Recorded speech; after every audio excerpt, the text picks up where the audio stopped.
네, 마음원 프로젝트 오늘은 하재 심리상담연구소 김경선 소장님과 함께 마음원 프로젝트 진행하고 있습니다.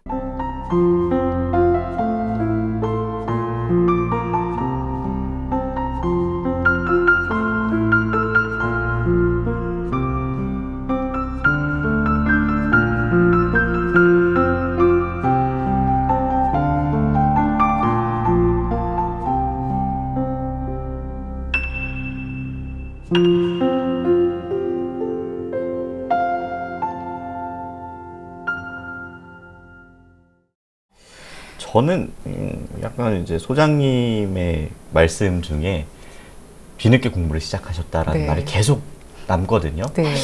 어떤 계기가 있으셨을까요? 네. 저한테도 이제 살아오면서 인생의 변화들이 여러 번 있었겠죠. 예. 그래서 저의 20대, 30대, 40대 뭐 이렇게 되돌아보면 어렸을 때부터의 스토리들이 저를 이쪽 상담 쪽으로 오게 하지 않았나 싶어요. 근데 워낙에 이제 뭐 오늘 얘기하다 보면 어차피 제 얘기를 많이 하게 될 테니까 많이 들려주세요. 네. 어려서부터 혼자 좀 커야 되는 그러니까 부모님들은 사는 거 바쁘고 그럼 돌봄을 제대로 못 받잖아요. 근데 그러면서 뭔가 하고 싶은 거 많고 그렇게 하다 보니 뭔가 나의 열악함에 내 능력이 아니라 내 환경의 열악함 때문에 하지 못하는 이런 것들 때문에 좌절했던 경험들이 여러 번 있었던 것 같아요. 네, 그러다 보니까 또 사람들에게 관심을 갖게 되고 그래서 책을 통해서 일을 했었는데 그게 결국은 독서치료라는 학문을 만난 거예요. 그러니까 내가 하고 있었던 게 독서치료였네. 그러니까 뭐 어린이 책을 가지고 부모 교육을 하는데 부모님들이 자녀를 생각하는 게 아니라 어린이 책을 통해서 자기 과거로 이렇게 되돌아가서 치유적인 어떤 장면들을 만나고 그걸 통해서 이제 그런 장면들이 저한테는 뜻깊었고 저도 책이라는 걸 통해서 좀 치유적인 경험들을 했던 부분들이 있어서 이게 뭐지 하면서 만났던 게 독서치료라는 거였어요. 근데 독서치료를 하다 보니까 사람에 대해서 더 관심이 생기고 내가 좀 더 알아야겠다. 이거는 내가 섣부르게 접근할 수 있는 부분들이 아닌 더 깊은 얘기들이 나오기 시작을 하면서 상담 공부를 해야겠다라는 생각을 많이 하게 된 것 같아요. 자, 소장님은 이제 오랫동안 상담을 이제 진행을 해 오셨잖아요. 상담하러 오신 분들 말고요. 그러니까 일상에서 그냥 흔히 어떻게 표현해야 되지? 뭐 저희처럼 상담이라는 이유 때문에 만난 관계가 아닌 분들을 통해서 이분은 좀 상담이 필요할 것 같다. 얼굴빛이라던가 뭐 표정 이런 것들을 통해서 그런 걸 좀 느끼신 적이 있는지가 좀 궁금하거든요. 네, 주변에서도 많이 보게 되죠. 이제 요즘처럼 또 힘든 시기이기도 하고 이럴 때는 더 그런데 근데 참 그게 쉽지 않은 부분들인 거예요. 왜냐하면 제가 앞서 성모당이 사람 잡았던 시절도 있었고 했기 때문에 그게 누군가에게 상담을 권하는 게 쉽지는 않거든요. 하지만 그걸 필요성을 느낄 수 있도록 질문을 드릴 수 있어요. 요즘 낯빛이 좀 어두운데 어디 뭐 힘든 일 있어요? 그러면 이제 또 얘기를 꺼내시거든요. 그러면 그럴 때는 좀 도움을 받는 게 좋겠네요. 이렇게 그냥 건네기도 하기도 하고 때로는 뭐 어떤 부분들에서는 그냥 발달적인 얘기를 해요. 지금 시기가 우리가 문제가 없어도 내가 살아가면서 어떤 부분들이 마음속에 걸려 있는지 한 번쯤은 좀 살펴봐도 좋을 시기이겠다 이러면서 좀 우회해서 얘기를 하기도 해요. 때로는 제가 이제 그 마음으로 성형수술하는 거 들어보셨어요? 못 들어봤어요. 저도요. 예전에 저도 이제 프로그램을 보다가 이제 치료 전과 후의 어떤 표정들을 뭐 본 적이 있거든요. 우리 선생님이 달라졌어요라는 이런 것도 있고 여러 가지 프로그램들이 많이 있잖아요. 그런 것들을 보다가 사람들의 얼굴빛이 변하는. 그래서 제가 이제 마음으로 성형수술을 한다. 얼마만큼 변할 수 있는지 한번 경험해봐라. 그런 얘기들을 하거든요. 저도 그런 것 같아요. 어렸을 때보다 점점점 나이가 들수록 오히려 더 어려워지는 그게 이제 마음하고 연결되는 부분인 것 같거든요. 뭔가 무겁게 갖고 있지 않을 상태.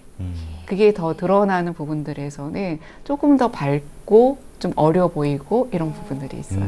그 변화가 뭐 상담을 통해서 바로 드러나나요? 신체화, 아까 왜 심리적으로 네. 불편한 게 신체화로 드러난다 그랬잖아요. 네. 마음이 편해지면 몸이 편해지거든요. 몸이 편해지면 유연해지니까 네. 그런 부분들이 좀 있는 것 그렇군요. 같아요. 네. 정말 불안감, 외로움, 우리가 스트레스 같은 거, 뭐 불안하고 막 이런 거는 얼굴에 사실 나타나긴 하잖아요. 근데 지금부터는 사실 그러면 모셨으니까 예, 이런 낯빛을 더 밝고 환하게 변화시키는 시간이라고 생각해도 왠지 자, 오늘 어울릴 것 같습니다. 소외된 이웃분들 중에서 이제 오늘 북한 이탈 주민분들의 사연을 만나보고 김경수 소장님의 말씀을 들어볼 텐데, 꼭 북한 이탈 주민이 아니더라도 소외된 이웃들, 그리고 우리 모두가 경험하는 감정이니까요. 함께 하시면서 도움 되셨으면 좋겠습니다. 첫 번째 사연은 제가 먼저 제가 소개를 하겠습니다. 저는 많은 불안감을 늘 안고 삽니다. 탈북 후 처음보다는 많이 줄었지만 그래도 여전히 불안함이 남아있는데요. 이유 중 하나는 남한에 와서 다니던 회사가 2번이나 부도가 났기 때문입니다. 현재는 건강하기 때문에 무슨 일이든 할 수 있지만 만약 몸이 아플 경우 병원에 가야 하는데 의료비 지출 면에서 상당히 불안감이 클 수밖에 없더라고요. 그래서 이런 불안감을 좀 이겨내기 위해서 제가 선택한 방법은 한국에 오자마자 첫 달에 바로 보험을 가입한 거였어요. 어려운 형편이지만 한 달에 30만 원이라는 큰 비용을 보험비로 지출하고 있습니다. 생활비 지출 중 가장 지출이 큰 부분이에요. 하지만 그래도 여전히 건강 악화, 경제적 어려움으로 인한 불안감이 사라지지 않습니다. 또 다른 불안감은 바로 탈북 트라우마에 대한 불안감인데요. 북한에서 한국까지 오는데 7개월 정도 소요가 됐습니다. 그 중에 중국에서 태국으로 넘어갈 때가 제일 위험했는데 그때 정말 생사의 위험을 크게 느꼈어요. 그래서인지 탈북 후 5년 동안은 그런 불안감에 탈북과 관련된 꿈도 자주 꾸고 자주 자다 깨기를 반복했고요. 그런 거 보면 아직도 몸이 한국에 완전히 적응된 건 아닌 것 같기도 하고, 하지만 이런 불안한 마음에 대해서 따로 상담을 받아본 적은 없네요. 북한 이탈 주민 박혜정님의 사연을 만나봤습니다. 불안함을 계속 이제 말씀을 해주시는 것 같고, 상담을 받아본 적이 없다라고 말씀을 하신 게 좀 마음에 남는데, 불안함 극복할 수 있는 처방을 좀 부탁드리겠습니다. 그러니까 박혜정님의 사연을 들어보면 두 가지 불안인 것 같아요. 그러니까 뭔가 미래에 대한 불안, 그 다음에 탈북 과정에서 겪었던 어떤 트라우마로 인한 마음의 상처, 이런 것들이 다 같이 몸의 기억이 되는 부분들이 있을 텐데, 미래에 대한 불안, 우리가 보통은 보면은 내가 어떤 어려움이 생겼을 때 주변에서 도움을 못 받을 것이다. 아니면 내가 해결하지 못할 것 같다. 아니면 뭔가 이 부분에서 최악을 걱정하는 등 막연한 불안이거든요. 실체가 없는 막연한 불안이기 때문에 그런 부분들은 어쩌면 이분 같은 경우는 이전의 경험이 그것을 또 증폭시켰을 수도 있을 것 같아요. 그러니까 불안이, 우리가 기억력이 어디가 제일 좋은지 아세요, 혹시? 신체 기관 중에? 기억력이요? 머리가 좋을까요? 가슴이 좋을까요? 왠지 기억력한 머리니까 저는 머리를 선택하겠습니다. 몸 전체가 기억하는 거. 그래서 몸이 기억하는 거는 우리가 뭐 감정으로 기억하든 머리로 기억하든 이거보다 더 훨씬 오래 가거든요. 그래서 어떤 무서운 것들을 어렸을 때 봤으면, 제가 이제 자전거를 무서워하는데 자전거만 보면 피하지 못하거든요. 몸이 기억해서. 그런 것처럼 아마 더 몸으로 기억하는 것들이 내가 불안한 상황에서 더 증폭시킬 수 있는 요인이 되실 것 같아요. 그래서 스트레스라는 게 나쁜 것만은 아니에요. 좋은 스트레스도 있어요. 만약에 스트레스가 없으면 시험 공부할까요? 업무의 능률이 오를까요? 그렇게 스트레스는 나를 성장시키는 요인이 되기도 하거든요. 근데 반대로 스트레스가 어떻게 받아들여지냐에 따라서 내가 스트레스, 그 문제가 아니라 문제를 받아들이는 방식 또는 소화시키는 방식에 따라서 스트레스가 되는 거거든요. 스트레스 없는 사람은 없잖아요. 그렇죠. 그래서 그런 부분들에 대한 자기 자각이 있어야 되는데 몸으로 먼저 체득하신 불안이 있기 때문에 이 부분에 대해서는 전문가의 도움이 좀 필요하실 것 같아요. 그리고 그런 나에 대한 이해. 아, 네가 그때 힘들었구나. 너 그때 진짜 힘들었어. 괜찮아, 이제는. 뭐 이런 어떤 지지와 공감과 안도가 되는 이야기들을 통해서 자기를 좀 안정화시켜주는 것. 네. 그런 부분들이 좀 필요하지 않을까 싶어요. 그게 우선되어야 막연한 불안, 네. 미래에서 오는 이런 불안들도 조금씩 줄어들 수 있죠. 네. 그래서 뭐 평소에 스트레스 안 받으세요? 아유, 뭐 사실 안 받으려고 노력은 하는데 네. 많이 받죠. 네. 그러니까 이런 건 있는 것 같아요. 스트레스가 생길 수 있는 뭐 예상되는 일들이 있잖아요. 그렇게 예상되는 스트레스는 잘 넘기는데 예상치 못한 스트레스를 받았을 때는 좀 헤어나오기가 좀 쉽지 네. 않은 것 같더라고요. 그 예상치 못한 순간에 내 안에 숨겨져 있던 것들이 네. 드러나거든요. 그래서 네. 우리는 보여지는 거는 그 빙산의 일각이라고 들어보셨죠? 네. 그러니까 빙산의 일각처럼 위에 살짝 보이는 부분들이 내가 드러나는 행동이거든요. 네. 그 밑바닥으로 들어가면 내 기질적인 것도 있고 환경적인 것도 있고 경험도 있고 여러 가지가 보이지 않는 면으로 있기 때문에 네. 이것들에 대해서 알아주는 거는 필요하죠. 특히 트라우마 상태에서는. 그러니까요.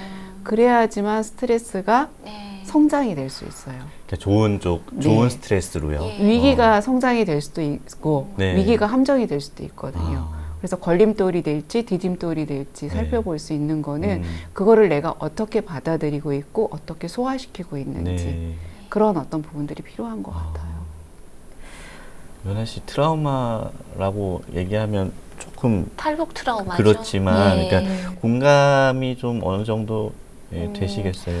그러니까 어찌 보면은 지금 소장님 말씀하신 부분이 스트레스 우리가 겪는 것도 전환을 시킬 필요가 있다는데 이게 사실 탈북 트라우마 같은 경우는 저 같은 경우에 비교를 해보면 중국 체류 제일 위험한 중국 체류가 짧았거든요. 7일밖에 안 돼서 네네. 이 박혜정님의 경우에는 7개월. 7개월이니까 드러나지 않는 위험 그 네네. 수면을 늘 7개월 동안 부들부들 떨면서 갖고 있었기 때문에 사실 클 수밖에 없죠. 네. 이런 트라우마는. 네. 근데 소장님 말씀과 곁들여서 생각을 해보면 그런 또 떨림과 그런 긴장감이 있었으니까 또 이렇게 안전한 지대로 우리가 왔으니까 그 고생한 거를 조금 좀 더 감사하게 생각하는 쪽으로 생각하면 돌리긴 힘들지만 좀 낫지 않나 또 이런 생각도 해보고 저도 네. 어쨌든 별 생각을 다 해봐요 지금 말씀하시는 네. 거 들으면서 그러니까 그런 어떤 내가 긍정적으로 지금 이 자리에 있을 수 있는 것도 받아들이고 예. 또 그렇게 힘들었던 나에게 위로도 해줄 수 위로도 있고 해주고 위로가 예. 중요하다고 그리고 말씀하셨어요. 참 힘들었다라는 그 어떤 자기 삶에 대한 타당화 예. 이런 부분들이 있으면 불안의 강도는 좀 줄어들 수 줄어들죠. 있어요. 네. 그러니까 불안 자체가 없어지지는 않거든요. 네. 네. 제가 위로받는 느낌이 들죠. 왜? 그렇죠. 저도 네. 이거 네, 많이 네. 좀 명심해야겠어요. 네. 가끔 자, 탈북 트라우마, 전 7일밖에 안 됐는데도 꿈을 꾸거든요. 그러니까요. 네. 그 7일과 7개월의 차이, 물론 절대적인 건 없고 상대적인 거니까 뭐 연아 씨의 그런 그 기억도 네. 굉장히 좀 힘든 기억이고 긍정적으로 잘 이겨내고 계시잖아요, 그렇죠? 아이, 그럼요. 예, 좋습니다. 긍정의 왕입니다. 뭐 두 번째 사연은 연아 씨가 한번. 아, 제가요? 네. 예. 올해로 탈북 5년째 되신 신민호님의 사연입니다. 저 같은 경우에 남한에 와서 심적으로 특별한 어려움은 없었는데요. 대신 남한의 인적 네트워크가 없다 보니 무슨 일이든 혼자 해결해야 하는 어려움이 상당히 컸습니다. 남한은 북한과 달리 시대적으로 급변한 곳이라 여기에 적응하려니 시행착오가 많아서 힘들었던 것이 있고요. 인적 네트워크가 없다 보니 그런 부분에서 도움받을 곳도 없고 그러면서 스스로가 너무 부족하다는 걸 절실히 느꼈던 것 같습니다. 처음부터 소통할 수 있는 인맥이 없다 보니 살면서 이런 인맥을 만들어가는 것도 생각처럼 쉬운 일은 아니더라고요. 네네. 인적 네트워크 부족에 대한 소통의 어려움을 겪고 계신 신민호 씨의 이야기였고요. 예. 소통에 관련해서 한 분 사연이 더 있습니다요. 네. 이어서 사연 소개를 해드릴게요. 예. 김미향 씨의 사연입니다. 북한 이탈 주민들도 세대 차이로 인한 어려움이 있는 것 같습니다. 20대는 회사에서도 남한 사람들과 대화가 잘 통했는데 30대만 돼도 남한 사람들과 대화가 어렵더라고요. 대화의 이질감을 느낀다고 할까요? 예를 들면 저의 경우를 보더라도 대화 중에 남한 사람들이 소맥이라고 말을 하는데 이게 무슨 뜻의 단어인지 몰라서 어리둥절하면서 혼자 소외감이 느껴지더라고요.